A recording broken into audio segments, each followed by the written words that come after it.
Hi everyone, and welcome to this presentation. My name is Mustafa, and I have more than 14 years of experience in the public sector risk management.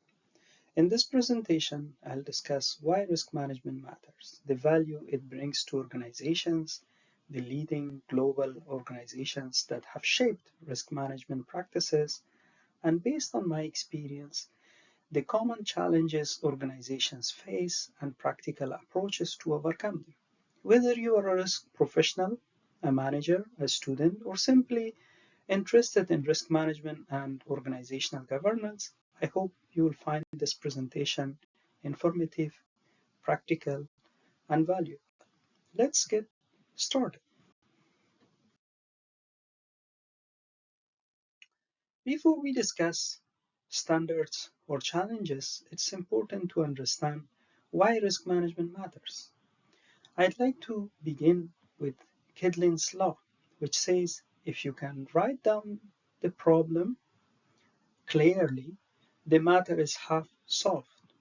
This quote is attributed to Dr. Charles Franklin Kettering. He was an American inventor engineer. I believe it closely aligns with the concept of risk management. So let's see why risk management matters.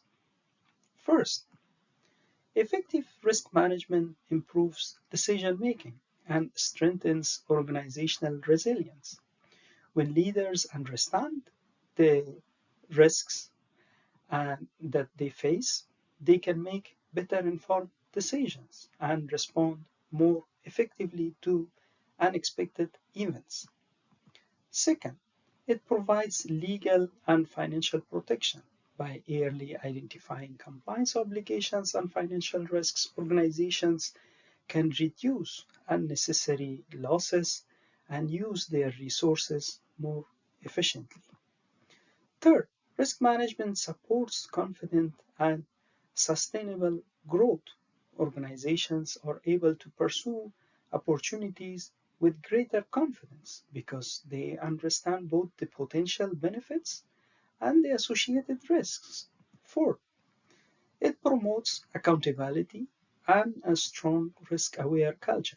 When responsibilities are clearly defined and communication is open, departments work together more effectively instead of operating in isolation.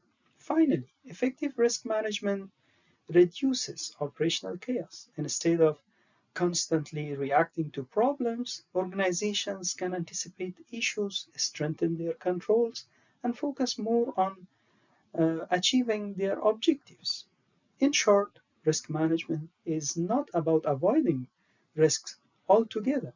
It is about understanding risk well enough to make better decisions and achieve organization goals with greater confidence. Having discussed why risk management matters, let's now look at some of the leading global organizations that have significantly influenced modern risk management practices.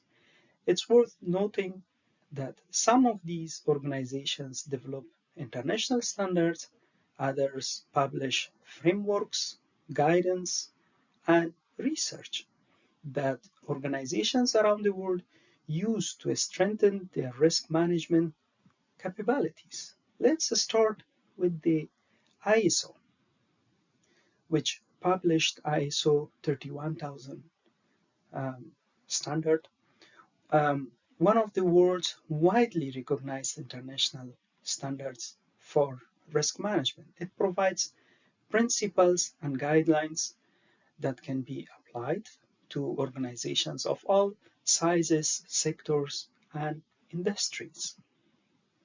COSO is well known for its enterprise risk management framework, which helps organizations integrate risk management into strategy, governance, and performance. The National Institute of Standards and Technology, or NIST, developed the risk management framework, which is widely used to manage cybersecurity and information security risks. The International Sustainability Standards Board, or ISSB develops global sustainability disclosure standards that help organizations report sustainability-related financial risks and opportunities in a consistent, transparent, and comparable manner. Finally, the World Economic Forum contributes through its annual Global Risk Report, which highlights emerging global risks and trends. You may wonder how the forum contributes to risk management standards or frameworks. In my view, their contributions on structuring risk management is a lot. Some of the examples could be the development of a common risk vocabulary and the categorization of global risks into economic, environmental, geopolitical, societal, and technological categories. It also encourages risk horizon thinking by distinguishing between short-term and long-term risks. So they help organizations look beyond immediate challenges and prepare for future uncertainties. The information presented here reflects my understanding of these organizations. For more detail and information, I encourage you to visit their official websites. Now that we have looked at some of the leading organizations shaping risk management, you may be wondering what challenges organizations commonly face when implementing risk management. In my experience, the biggest challenges don't usually come from the framework or standards themselves. Instead, they arise from people, organizational culture, and behavior, where which vary from one organization to another. Based on my personal experience, I have categorized these challenges into three levels, which are governance, management, and operational. Let's start with governance level. At governance level, I generally encounter the least resistance towards risk management because boards and executive leadership usually recognize the importance of effective risk management. However, challenges still exist.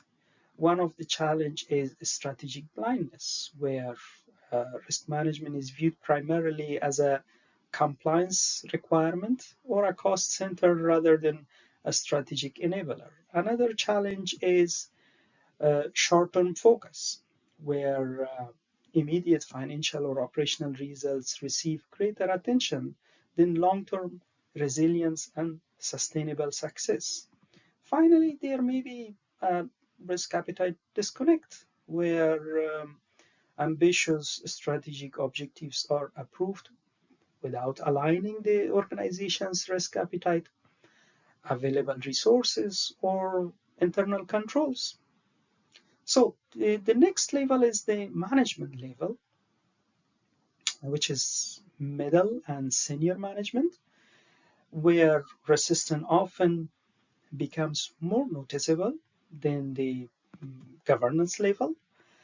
Um, so managers may become protective of their departments, budgets, and resources. Territorial protection can limit collaboration because some managers view risk management as interference with their areas of responsibility.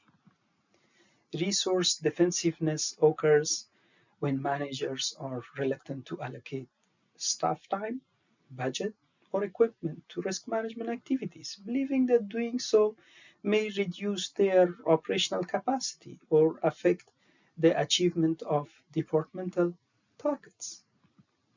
Metric manipulation may also occur when adverse risk information is softened, delayed, or withheld to protect the perceived performance or reputation of a business unit. So the last level, which is the operational level, at the operational level, the resistance is often the highest. One common challenge is bureaucracy fatigue, where employees perceive risk management activities as unnecessary paperwork that slows down their daily work.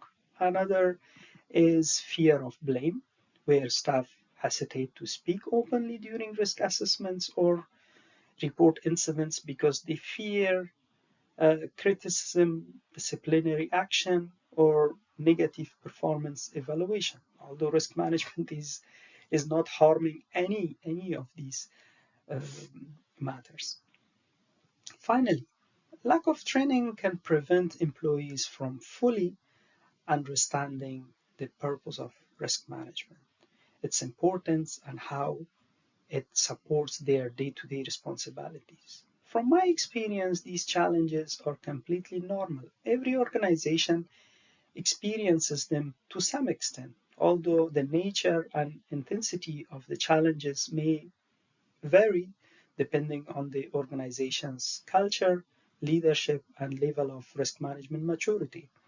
The important question is not whether these challenges exist, but how we address them.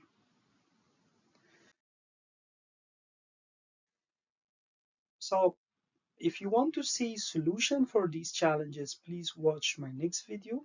I'll discuss practical solution and approaches that have worked well in my experience at each of these three levels. Thank you for watching. If you found this presentation helpful, please consider liking the video, subscribing to my channel, and sharing it with others who may benefit from it.